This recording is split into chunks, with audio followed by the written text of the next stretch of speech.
Majoritatea antreprenorilor încep să se ocupe serios de promovare abia când se aprinde becul roșu, când deja doare și de multe ori e cam târziu. E un tipar pe care îl văd constant. Cât timp lucrurile merg bine, promovarea e pe lista face când avem timp. Dar când vânzările scad, telefonul sună mai rar, nu mai vin recomandări, apare panica și în momentul acela aud des: trebuie să facem ceva rapid, hai cu reclame. Problema este că promovarea făcută din presiune nu repară mare lucru, de multe ori doar scoate la suprafață problemele deja existente. Am cunoscut mai multe afaceri care au trecut prin același tipar. Totul merge bine până când numărul de cereri începe să scadă și abia după ce lucrurile au mers vizibil în jos, au început să caute o soluție pentru promovare.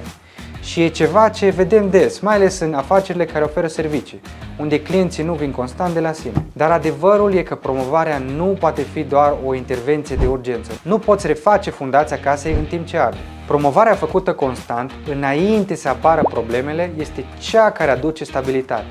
Nu vorbim de a băga bani în reclame la întâmplare, vorbim despre o prezență clară în online, un mesaj simplu, ușor de înțeles, testări regulate și un traseu clar pentru client de la interes la cerere. Asta înseamnă prevenție.